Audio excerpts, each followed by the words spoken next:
I didn't flinch when Nathan raised his voice. I just folded the last sweater and pressed it flat, smoothing the edges the way I used to with his school uniforms.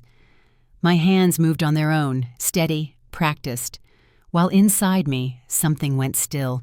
"If you won't go to a home, then get out of my house," he said again like I hadn't heard the first time. His voice echoed down the hallway, sharp against the soft hum of the dishwasher and the ticking wall clock.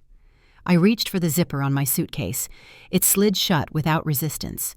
Across the room, Tara stood half-shadowed in the kitchen doorway, arms crossed, jaw tight. She didn't speak. She didn't have to. This was their answer to the months of silence. No more careful hints, no more passive sighs.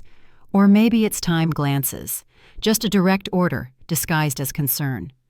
I looked around the room once, quietly. The framed photo of Toby on the nightstand, the stack of folded towels I'd left by the bathroom door, my knitting basket. Everything small and ordinary, nothing worth arguing over. I didn't argue. I'd stopped explaining myself a long time ago. Nathan had already turned away. He always left after he dropped the blow, as if walking off made it cleaner. I waited until his footsteps faded down the stairs, then picked up my phone. I hadn't texted Marshall in almost 4 years. Not since the funeral. I typed, "No greeting, no punctuation. Can you come get me?" Then I stepped out onto the porch and sat down slowly, letting the suitcase rest against my leg. The early light was breaking over the driveway, quiet and gray. I wrapped my sweater tighter and stared out past the hedges. Inside, the house moved on without me. I could hear Tara laughing too loud, too soon. I didn't cry. Instead, I watched the street, and I waited. I used to sit at this table with Toby on my lap, feeding him mashed bananas while Tara scrolled through her phone. Now I sat alone, cupping lukewarm coffee I hadn't really wanted. His toys were still scattered across the floor, a plastic dinosaur, a puzzle piece wedged under the chair. But the invitations to play had stopped weeks ago. From the living room, I could hear Nathan's laugh. Deeper now, more relaxed than it ever sounded when I was nearby. Tara's voice followed, rising in that practiced pitch she used when guests came over. It struck me that lately I had begun to feel like one of those guests. That morning, I had lingered in the hallway outside the nursery, pausing at the sound of Tara's voice. "She's always around," she whispered. "She naps a lot. It's like having another kid." I stood still, breath held. Nothing about the comment surprised me. What hurt was how easy it was for her to say it out loud. I went back to my room and lay on top of the made bed, eyes open, hands folded. I didn't nap. I didn't even blink for a long while. Later, Nathan came home with something tucked under his arm. I knew what it was before he even opened his mouth. The brochure was glossy, folded neatly, already creased in the corner from his reading.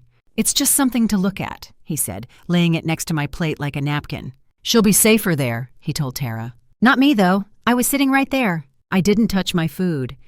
I waited until they left the table and took the dishes with them. Then I rose slowly and carried my coffee to the sink.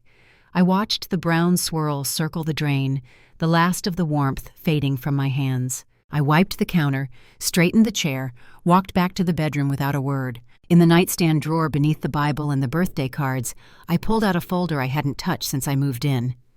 The folder was exactly where I'd left it, beneath the stack of birthday cards, between the old insurance papers and a note Toby once scribbled in crayon. I pulled it out gently, careful not to wrinkle the edges. The pages inside were still crisp, the ink sharp. The lawyer had printed my full name in bold letters. He'd even left a space for my signature at the bottom. I never signed it. Nathan said it wasn't necessary, said it complicated things, said we were family, and family didn't need paperwork to prove trust. Back then, I believed him. When I moved in, they were drowning.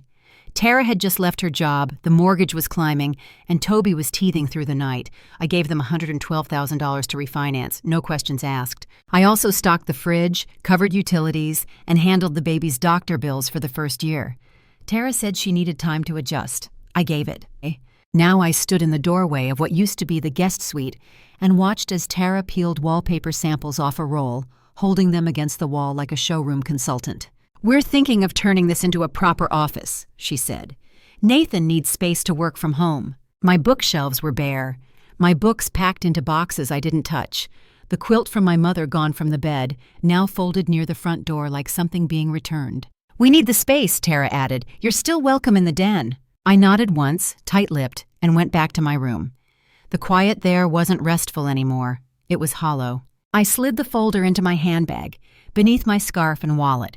Not out of spite, out of clarity.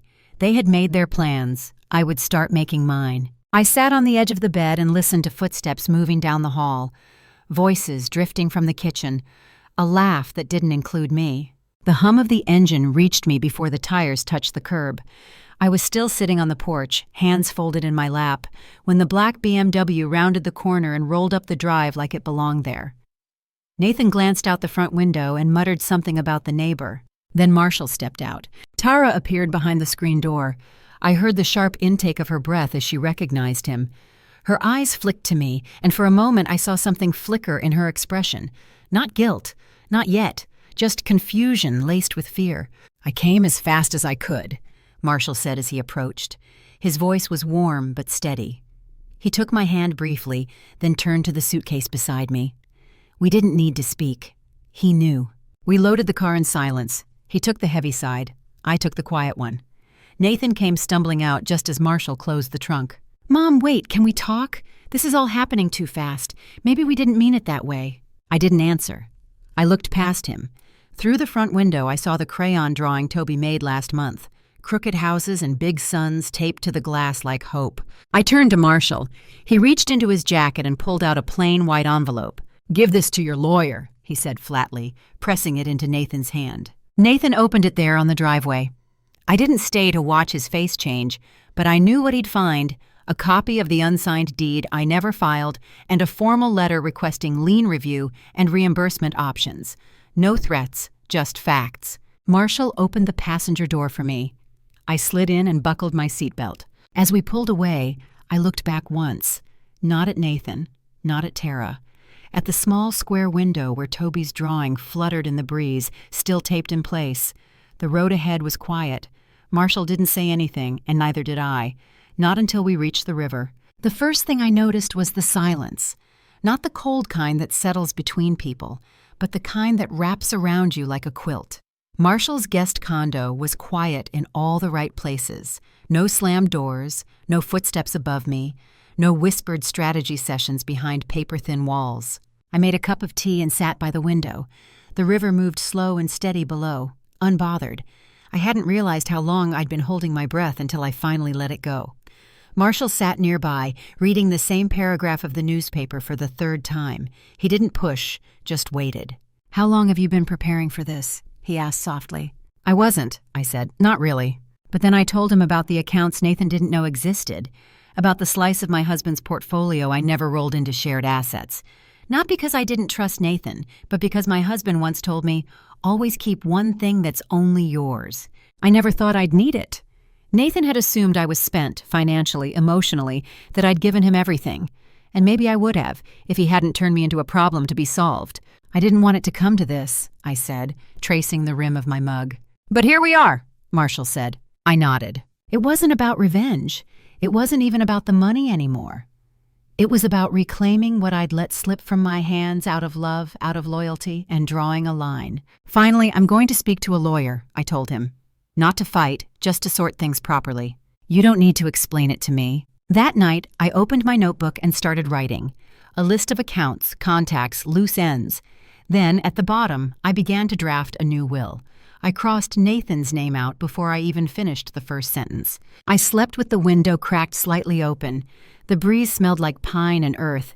It reminded me I still had time. In the morning, I called the real estate attorney. The lawyer's office smelled faintly of coffee and old carpet, the kind of place where decisions get made quietly and thoroughly.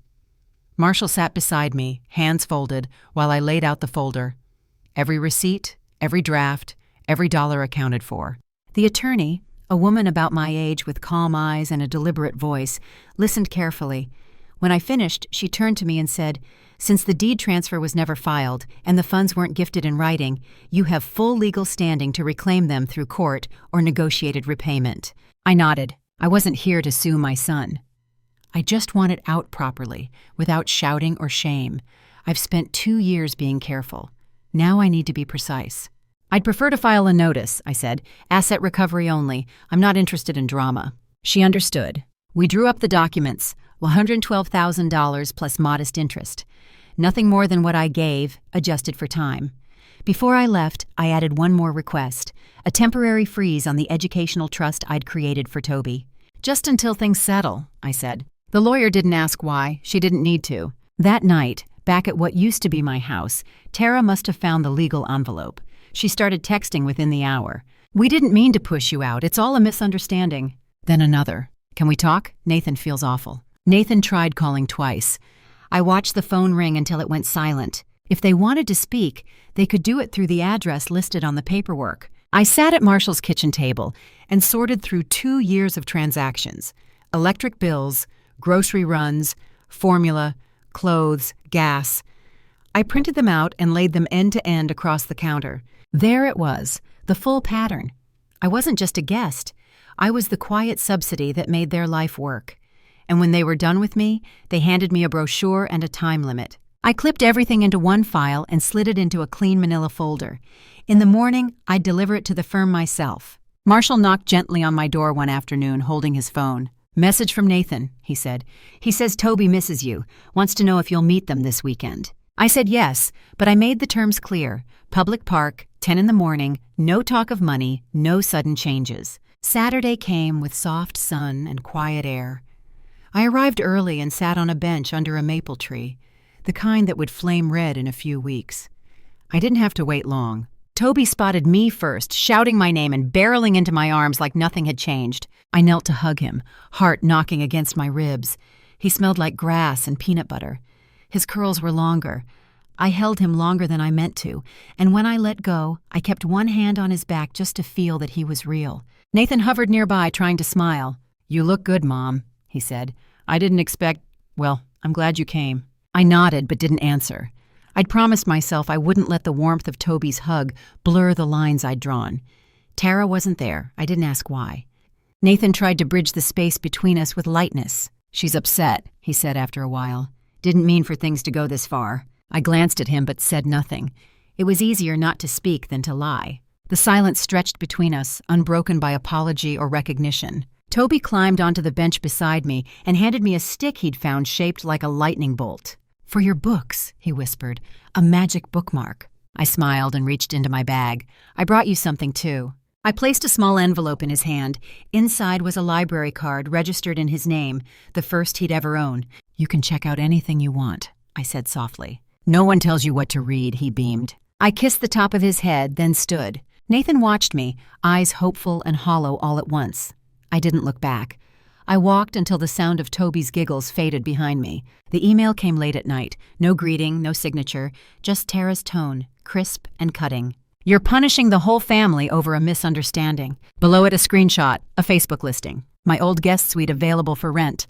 Private entry, fully furnished. She'd even added staged photos, carefully angled to hide the door where my quilts used to hang. I stared at it for a long moment, then hit forward and sent it to my attorney without a word. The next day, the final notice went out.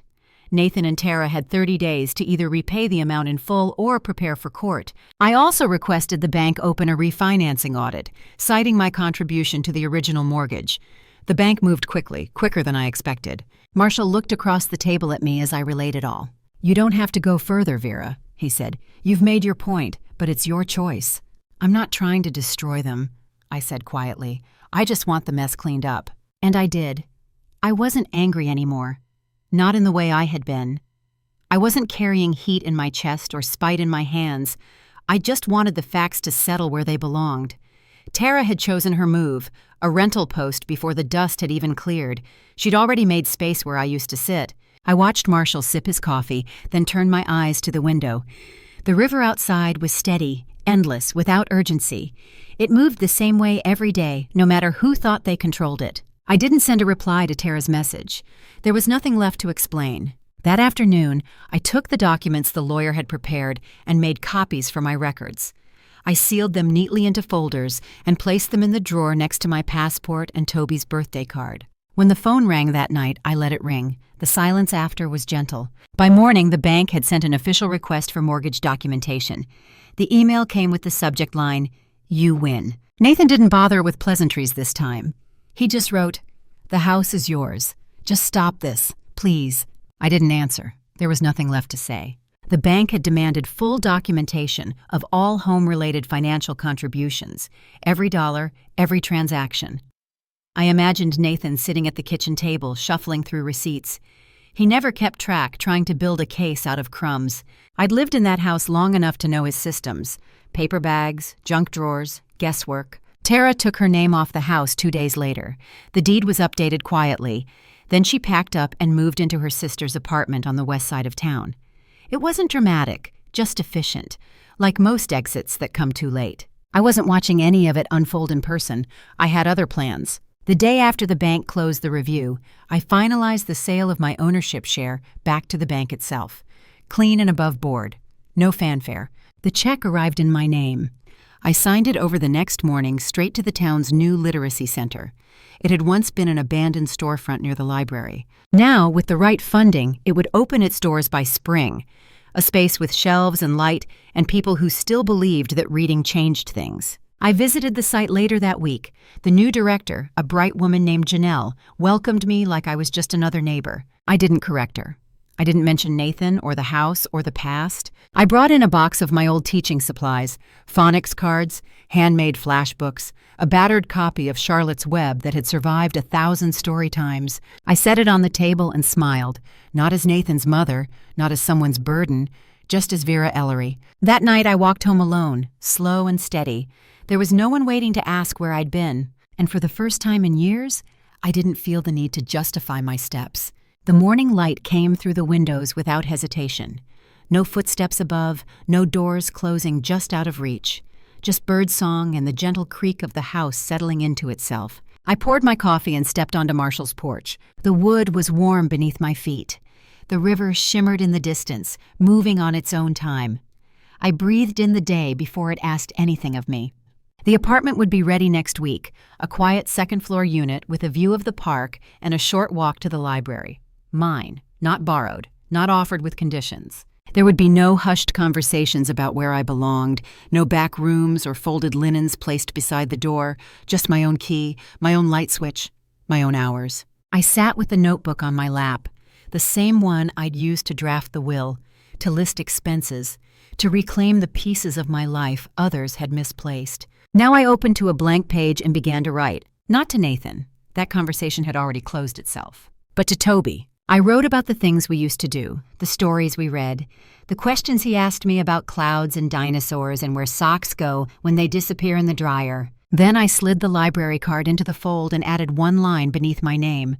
When you're old enough to read this, I hope you ask questions. I sealed the envelope and placed it inside the notebook, between pages filled with numbers and maps and hard choices. But this one wasn't about closure.